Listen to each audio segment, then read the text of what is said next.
Hello, friends, and welcome back to Malicious Compliance Stories.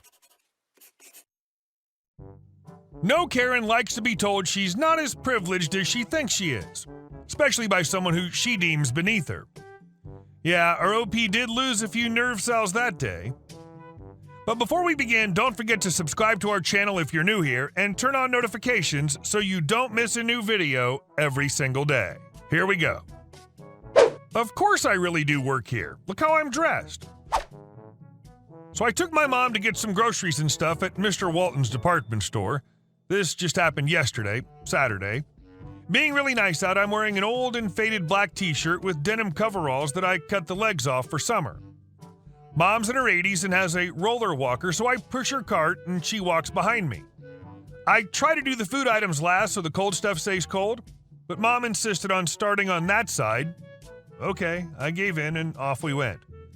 After the groceries were in the cart, Mom heads us over to electronics because I was telling her that hubby and I are debating buying all the Avengers movies versus getting a streaming service. Mom wanted to see the cost of the DVDs.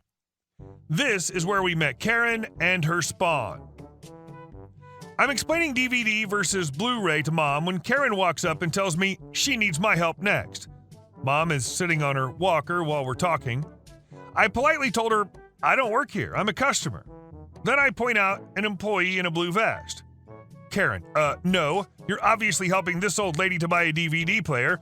I'm just telling you I'm next. Me, sorry, but I really don't work here. I'm shopping with my parent. Karen, listen here, Missy, I know you work here. Now as soon as you're done with the old lady, I am next. One thing I forgot to mention, I have blue hair right now and had my hair up in 2 ponytails. I know I don't look like a kid, but I definitely don't look 50 either. I hate being called Missy, especially when the carbon-based life form is younger than me. If any of you have read other shopping trips I've posted, you know my mom is a very feisty Italian. Mom, listen lady, open your ears. My daughter doesn't work here. Look how she's dressed.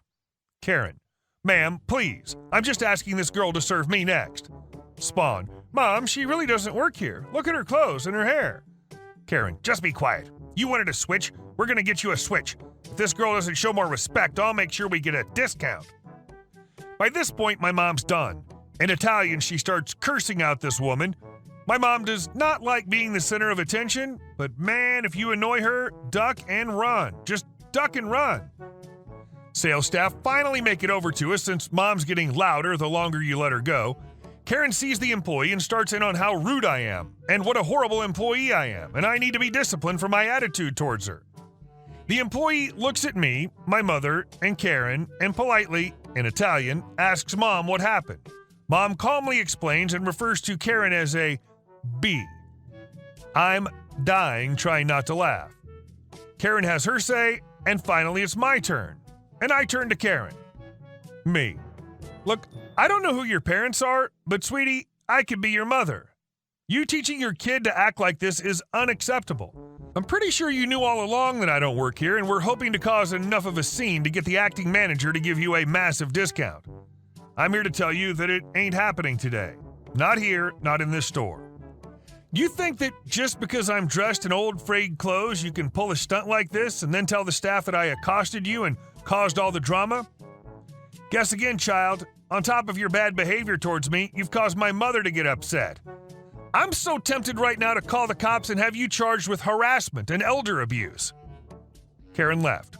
Mom and I finished shopping and left. In the car, Mom says, I guess you're a little stressed today, huh? Oh my God, that was the understatement of the year. Wait a minute, you say you're 50 but managed to make a Karen think you're younger than 30? And our second story. My boss wanted someone to do my job for less. When I was 20 years old, I was working for a temp agency. This agency was for service workers, cooks, construction, etc. I was a cook. I got a job working for a kitchen in a hospital. I have so many stories about this place. They were the worst in so many ways. My contract says that I would keep temp for 6 months at X amount, and if they wanted to keep me after 6 months, then I'd get hired on full-time with a $1 raise. At first, they tried to pay me $2 less than what was contracted, saying that the $2 goes to my agency. A quick call from the agency, and no. I get paid X amount, and they still get paid. The moment the choosy beggar comes in.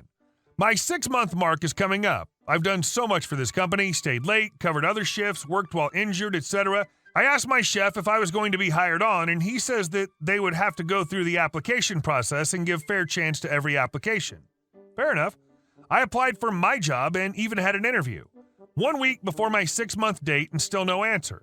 I asked my boss if there was any idea if I'd have a job next week. He said that he really didn't think so.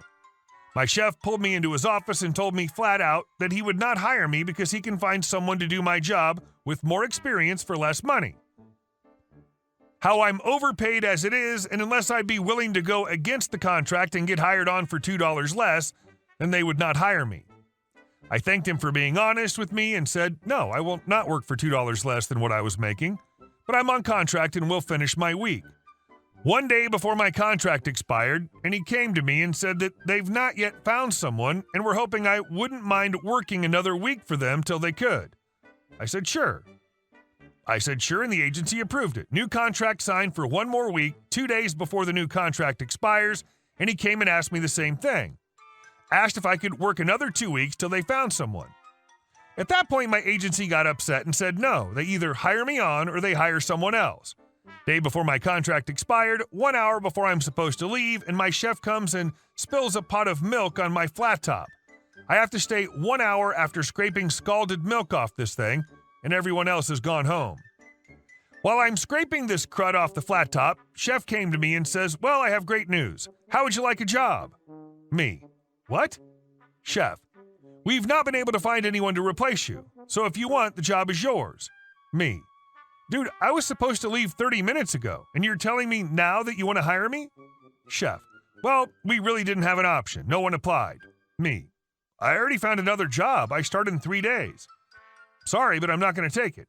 Chef. That's extremely unprofessional. You're supposed to give me a 2-week notice before you find another job. I thought you were going to say yes to my offer. I have no one to cover for you. Me. 2-week notices are only if you're actually working for the job. I'm a temp. I'm on contract. And technically, per my contract, I no longer work here as of 11 p.m. Chef. Fine, then go. Let's see what job hires you. Me. Okay, have a good night.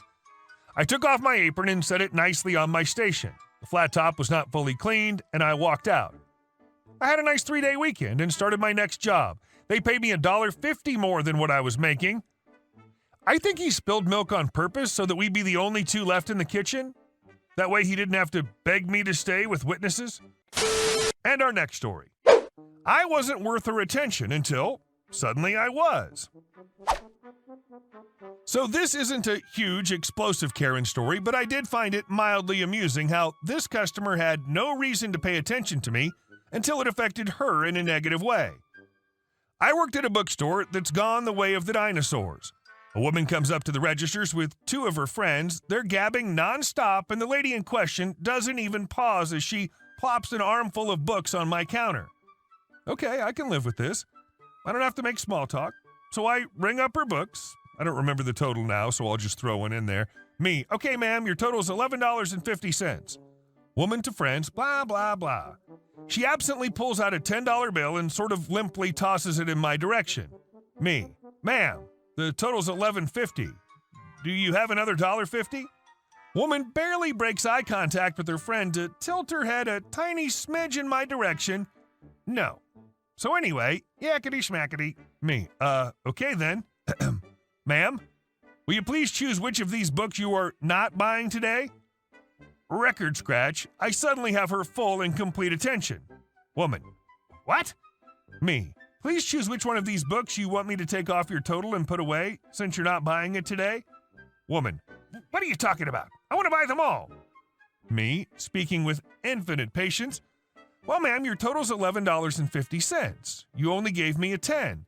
I asked you if you had more money to cover the full amount of your total, and you told me you didn't. So I need to ask you to choose which book you're not going home with today. I pick up a random book at random, shake it gently in the air, and make as if to go put it on the go-back shelf. Woman, oh, wait a minute, She turns a bit red, promptly fishes in her purse, pulls out a $5 bill, and hands it over. Me, smiling my retail smile, trademarked. Thank you, ma'am. Here's your change. Have a nice day. No apology, but she clearly felt at least a little bit ashamed or guilty for not paying attention because she wouldn't look me in the eye as her friends make faint snickering sounds. I don't think she was being malicious or trying to lie about not having money until she was called out. I just think she wasn't paying attention at all. She just fired off a no at random in what she thought was a generic retail question so she could get back to her all-important conversation. She had no reason to give an anonymous retail person the time of day until she was suddenly discovered that something important was actually happening. We can all hope that the incident taught her a small lesson, but I'm not taking any actual bets on that. And our last story. Entitled family thinks handicapped woman is faking being disabled. Buckle up, it's gonna be a long one. Cast: me, entitled dad, entitled mom, entitled son, security guard. So we were waiting in line at the airport to drop off our luggage. We were second in line with the entitled family in front of us. The handicapped person was helped to the front in her wheelchair by an employee, and she had her suitcases put through to the plane, and this only took about 5 minutes. Here's the dialogue. Entitled son: why should she be at the front? Dad's a war hero. Entitled mom: I don't know. She probably isn't even disabled, and she just wants to get through to the plane quicker. Entitled dad: people should have more respect for people like me. Entitled mom: I'm going to complain. She stormed up to the counter with the classic Karen face. Entitled mom: excuse me, but why should she be allowed in front of us? We're first class, and my husband is a war hero. Employee: sorry, ma'am, but as you can see, this lady is handicapped, so she needs to be let through first. Entitled son storms up to the counter. She's just faking being R-word. Let us through. My dad saved our effing country. No joke, he actually said that. Employee: excuse me, but you two are going to have to stop shouting. She's in a wheelchair because she cannot walk. And this was very clear, as you could see there was something wrong with her legs. Now, if you don't keep your voices down, I'll have to call security. Entitled dad: how are you so stupid? If you don't think she's lying, I'll prove it. He grabbed the back of the wheelchair and flipped it over, causing the poor lady to fall out of the wheelchair. This is where I intervened. Me: what the F do you think you're doing? You've just assaulted a disabled person. Entitled son: she's faking. Watch her get up. Obviously she couldn't. Me: employee, get security. Entitled dad: oh no you won't. He dived at the employee, but I tripped him over before he could reach her. She ran and the guards came over. Security guard: what's going on? Entitled dad: this man just assaulted me and tipped this woman out of her wheelchair. Security guard: is this true, OP? Me: no, not at all. Entitled dad, entitled mom, and entitled son accused her of faking having disabilities, which is clearly false. Bear in mind the poor woman was still on the floor with her daughter trying to help her up. And to prove a point, he flipped her out of the chair. When employee went to get security, he dived for her and I tripped him. Entitled dad: he's lying. He lunged at me with his fist balled. He swung his fist at my face but missed, and I put him in an armbar. He yelped in pain. Security guard: okay, you can release him now. Employee: who's telling the truth? Employee: OP is. The guard arrested him and took him away for questioning. Everyone helped the handicapped woman up, and the employee apologized for what happened to everyone. Hey guys, thank you all for watching the video. I'll see you in the next one.